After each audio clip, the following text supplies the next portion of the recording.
started at the fort with, he didn't quite take that opportunity for what it was. He ended up spending most of his spare time, instead of forging, he would bugger on off to the various farmers' house, and he would tell stories and flirt with the girls while I was slaving away in the blacksmith shop. Now he tells stories across North America, and I'm still blacksmithing. So I don't know. I don't know who won on that.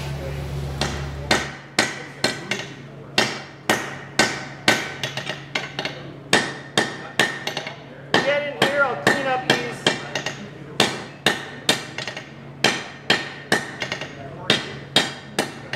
transition points, and we'll draw this out. I'll just go to octagon rather than all the way around.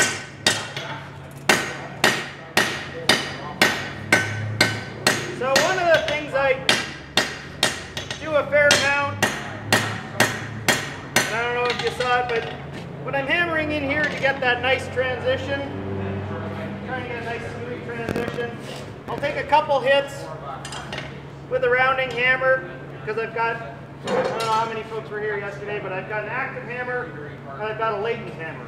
The English word for latent hammer is English. Every action has an equal and opposite reaction, so the anvil hits with as much force. So if I want to change what it gets hammered into, I can use a hardy or I can use the different parts of the anvil. I try and line up my rounding hammer with the same radius on the horn as I do with my hammer. There's a lot of risk in that. And like I was saying yesterday, blacksmithing is pretty much just risk mitigation. You're trying to make life easier on yourself. So I'll do a couple hits, then I'll flip it 180 degrees, and I'll flip it again. It's not that I'm making less errors, I'm just making them all the same all over the place to help out and make it look the same all over the place. Does that make sense? Just get it down into the coke.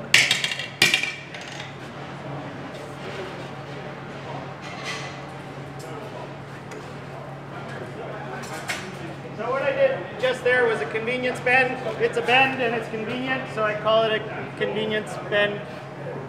I'm not a complicated person. Yeah, that'll work. Okay, so where was I? Oh, yeah. So he got into the interviews in his suit and tie and everything, and they, because that's what you do when you go to an interview, you get in the suit and tie. And he was in there, and they said, "Can you blacksmith?" And he said, "Well, we've got a forge on the farm." He had never used it before. He had never fired it. It had a hole in it.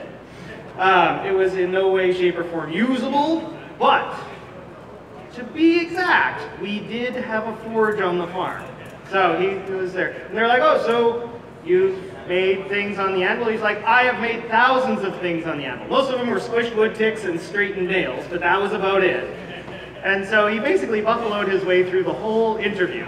And then they gave him the job, and then he had to learn how to do it. So when I was a kid growing up, my dad was always in the blacksmith shop. He looked the part. He was bald, bearded, big, round. I mean, he was about as broad as he was tall. And that was all cool, but you're never really interested in what your parents do, right? I was a bit of a dork, geek kind of thing, so I was an athlete. And at the end of the school career, when I was in high school and I was going to university, for the summer, I applied for a job at Lower Fort Garry, because when you're finished your exams, boom, right in May, the fort started up, and that contract ran until September, which was just when school started, so it worked out great. So I got in there, and they took one look at me, and they were like, Jenkins, your dad's a blacksmith, you can blacksmith. I was like, "Oh, we got a forge on the farm." And so then I got 8 seasons under my belt of practice. It's just a wonderful, wonderful position to be in. All right.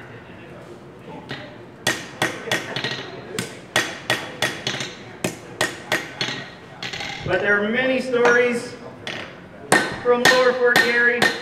It's amazing.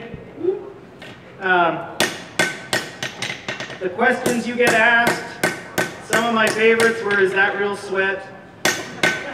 Is that a real fire? Are you really making things? My favorite question is, what are you trying to make? like, oh, what are you trying to ask, my friend? So we're gonna get this hot. If you're of the pedantic nature and are nervous that you're not gonna hit it right on, you can go ahead and center punch where you want all of the little square divots to be. I'm not gonna get that crazy unless people want me to. I'm just going to go ahead and eyeball it. I appreciate exact work. I don't appreciate making it. As long as I get close, I'll be happy. Particularly for a demo, it's not super critical here. So go ahead, and I'm going to punch a series of 3. We'll do them in a line. 1,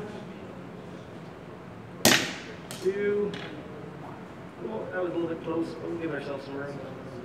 3, let's see if we can move this back.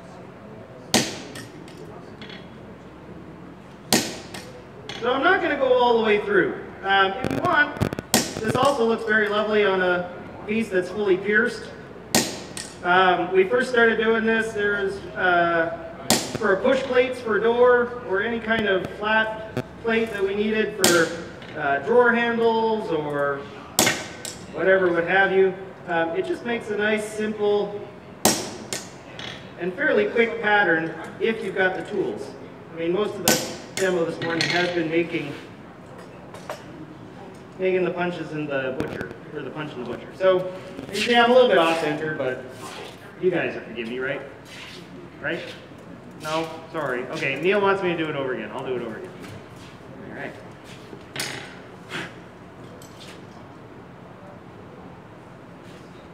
We'll go ahead and we'll add another row here.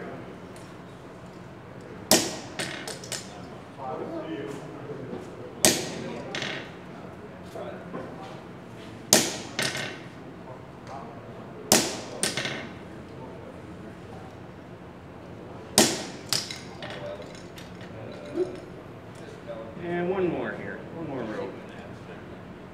Get close.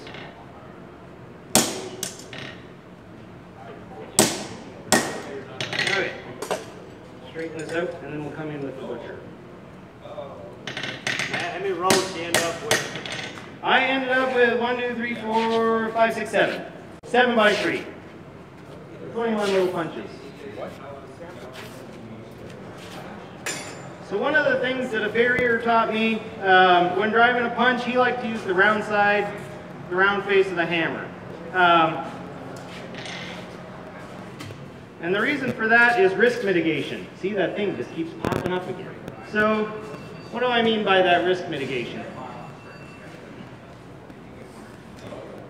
If I've got a hammer with a round face and I'm driving it straight down, and I got a hammer with a square face and I'm driving it straight down, if my punch is a little bit off, there's my punch here, I'll hit on this corner instead of flat on. There's a good chance that I'm not holding it square. There's only one square, but there's 360 degrees of off. 359 degrees of off, but only 1 degree of on.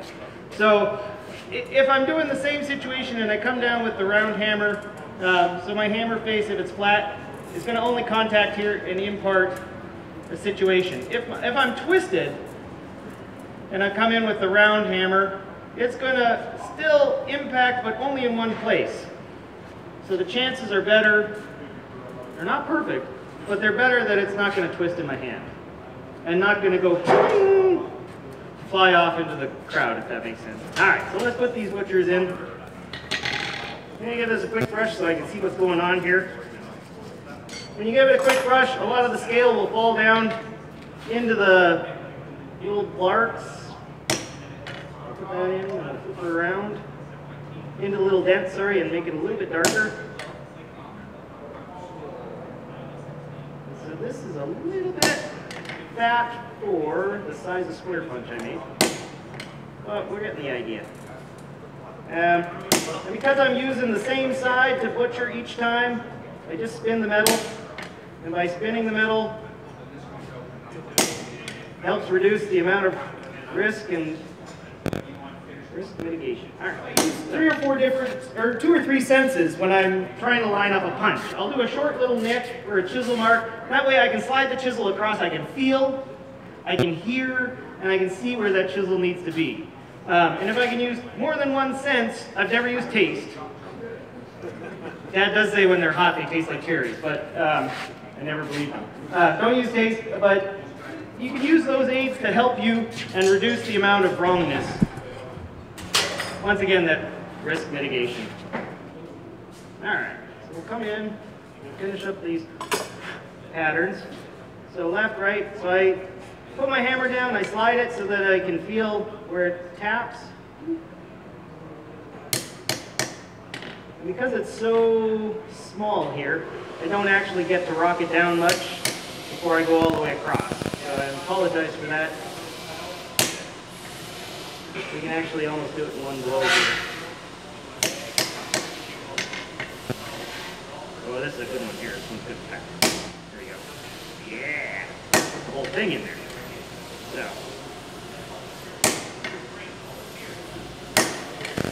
That's the outside edge.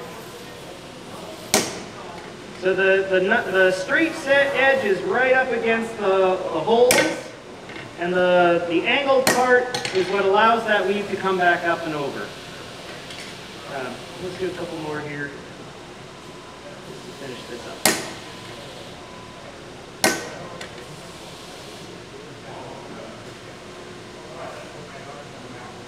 And I'm running out of heat.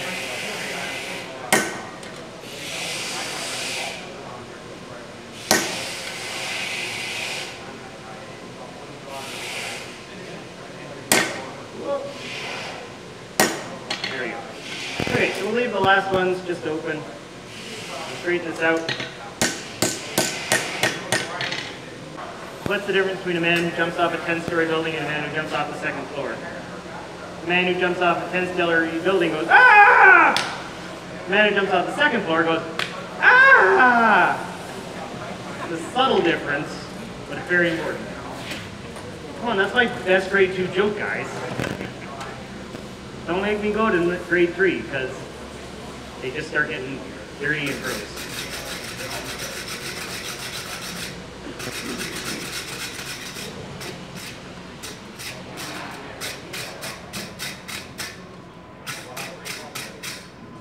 Alright.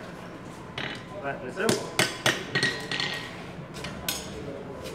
Go ahead and we'll perfect. Clean up the squares here. Because the punch is a little bit bigger now, it'll squash out some of the bits and hopefully clean this mess up.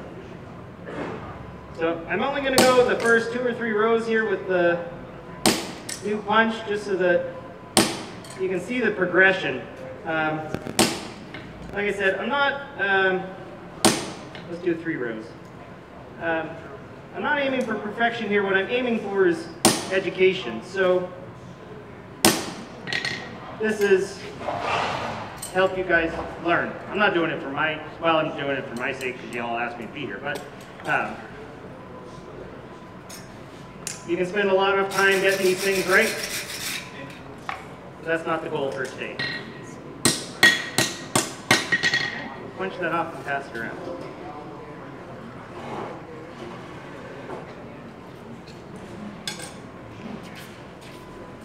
So, you'll see on the pattern there, I've started at the far end from the drawn out hook part, and that's a pretty complete pattern, and as we progress, there's the mostly done and then the just started as we pass that around. It's a really great thing, and if you take a moment and figure out Celtic knots, it's a simple way to do Celtic knots, it's a super way to do all sorts of things. It's also a very wonderful way if you're of the inclination to get something laser cut and pierced. It's also a great way to add a little dimension to what would normally be just a flat plate. And as I was saying before, from the business side of blacksmithing, welders are a dime a dozen. So they're all over the place. Fabricators are a dime a dozen. All it takes to get a laser cut or a CNC cut plates is just a lot of money. So we need to differentiate ourselves, and forging will do that by changing the cross section of the metal. So that's what I aim for in most of my pieces. How can I make this so Joe Blow down the street can't copy it on the laser and undercut me?